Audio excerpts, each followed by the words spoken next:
Nous avons également une autre question. Est-ce que XI Ingénierie propose-t-il des solutions pour l'import de produits configurables? Alors, j'ai pas entendu le début. Est-ce que XI Ingénierie propose-t-il des solutions pour l'import de produits configurables? Ah oui, alors là, ça c'est une question de quelqu'un qui connaît bien Magento. Effectivement, on a quelques soucis avec Magento pour importer certaines données, notamment les données qui associent les produits entre eux. Alors, il faut savoir que Magento, à l'origine, avait un seul système d'importation de données, mais qui effectivement avait le mérite d'être très simple, mais qui était beaucoup trop simple puisqu'il manquait la partie importation de données croisées, donc tout ce qui était produits configurables associés ensemble, les produits bundle, tout ce qui était cross-selling et upselling. Donc Magento a ensuite rajouté un autre système d'importation pour contrer un petit peu ces soucis-là, et on a une meilleure association de produits entre eux. Effectivement, c'est pas encore forcément l'idéal. Donc nous, on a dû rajouter, effectivement, on a créé nos propres outils d'importation qui nous permettent vraiment d'importer l'ensemble des données d'un catalogue, que ce soit des produits simples, des produits en cross-selling, upselling, les produits configurables, les produits avec options personnalisables. Voilà, donc tous les cas de lien entre produits sont gérés par nos propres scripts d'importation. On est un peu obligé de le faire effectivement pour contrer les petites faiblesses des parties d'import de Magento, sachant qu'on repose sur l'architecture de Magento pour ça. Donc on a l'avantage d'avoir un framework, un cadre de travail très abouti, qui nous permet de développer rapidement les systèmes d'importation. Très bien. Une autre question également. Quels sont les ERP avec lesquels vous vous êtes interfacé? Alors aujourd'hui, on a interfacé donc Microsoft Dynamics Nav, donc Navision, SAP, du Givalto. Alors j'ai fait de mémoire, donc il va m'en manquer beaucoup. Mais bon, ça à peu près tous les ERP du marché, donc pas mal d'AS400 également, des IBM AS400. Après, il y a des ERP pour lesquels c'est un peu plus compliqué, notamment avec Sage et CJ, qui sont des outils qui sont assez fermés. Donc on a du mal à échanger de données avec ces outils-là. Mais pour les autres, effectivement, il n'y a pas de limite. On a toujours des outils d'importation-exportation côté ERP avec lesquels on va jouer grâce à notre middleware pour importer les données.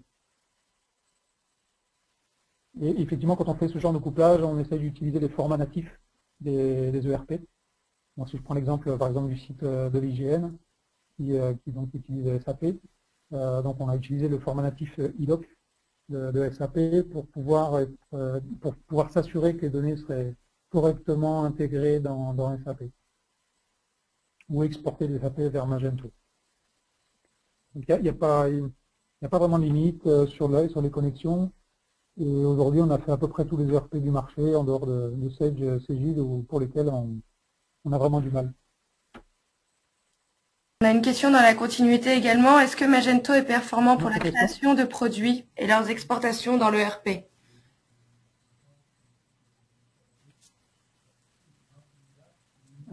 Sur la création de produits, alors effectivement Magento, tous les outils marketing pour gérer les données produits. Donc, on peut aller parfois un peu plus loin que l'ERP sur les données produits. Il y a un gros avantage dans les activités B2B. En règle générale, en activité B2B, on a juste une référence, on a une désignation très courte qui ne veut rien dire pour ceux qui ne sont pas dans le métier. Et Magento va bien au-delà de ça. Il est capable d'intégrer n'importe quel type d'information sur un produit, donc ça peut être une image, du texte, de la vidéo, tout ce qu'on peut imaginer. Des attributs spécifiques pour le marketing, pour la vente, pour la recherche, pour le référencement naturel.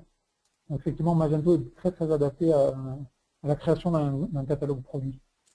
C'est pour ça que certains utilisateurs de Magento utilisent Magento comme outil de référence produit au niveau du catalogue.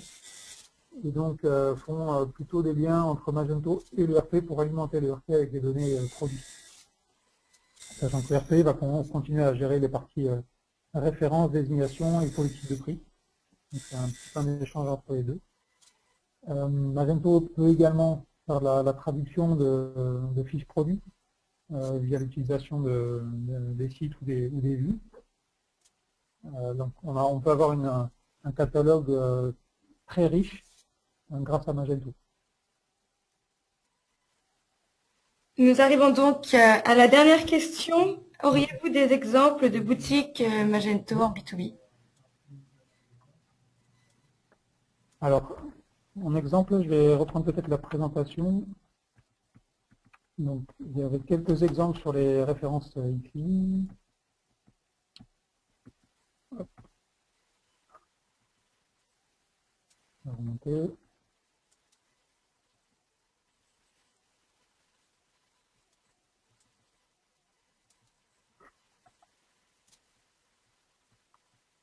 Bon, je vais commencer avant de retrouver la page parce que sinon ça va être un peu long. Donc en B2B, on travaille notamment avec l'entreprise Watco, donc, qui est un des leaders mondiaux sur la vente de produits de traitement de surface, peinture industrielle. Donc c'est une entreprise qui est basée à Londres et qui a donc des activités partout dans le monde et qui utilise donc Magento comme plateforme B2B pour l'ensemble de ces pays. Par exemple en Europe, on a je crois 9 sites qui tournent autour de Magento. Chaque site a ses propres fonctionnalités, particularités, notamment en termes de prix, de taxes, de politique commerciale, donc contenu marketing est différent, etc. Évidemment, ça gère également les langues. Voilà. Vous avez sur cette page voilà, quelques références B2B, donc Watco avec ses différents sites. Nous travaillons aussi également avec ACPN, donc qui est un gros site en matériel informatique, avec la particularité d'avoir un catalogue qui est immense, avec plusieurs dizaines de milliers de références. On a aussi un cas particulier, c'est Leasauto, voilà, qui vend du crédit automobile, et pour ça, Magento est quand même une plateforme assez intéressante. Là, on n'utilise pas forcément pour ses fonctionnalités e-commerce, mais plus pour ses fondamentaux, donc son socle, qui est extrêmement robuste et solide. Voilà, sinon il y a des gens comme Affinity qui donc vendent du matériel autour de tout ce qui est lunettes de vue. Guiran, qui est un gros site en matériel de coiffure, donc qui livre les salons de coiffure, et qui vend aussi aux particuliers. Donc là, c'est le cas d'un site qui est à la fois B2C et B2B. Voilà, donc on a quelques exemples comme ça de sites B2B qui mettent en place des connexions avec des ERP. Je ne sais pas si d'autres exemples pourraient être pertinents, mais effectivement, là, on a une palette assez large.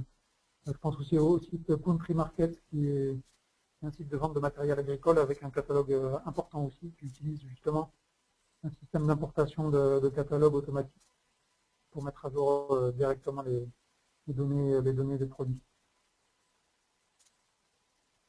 C'est parfait, merci Guillaume, merci Christophe, pardon. Nous arrivons à la fin de ce webinaire. Donc merci à tous de l'avoir suivi et merci pour vos questions. Nous restons bien sûr à votre disposition si vous avez des questions éventuelles. Nous vous enverrons un mail avec nos coordonnées. Merci à tous. Merci à tous. Ouais, merci, bonne journée.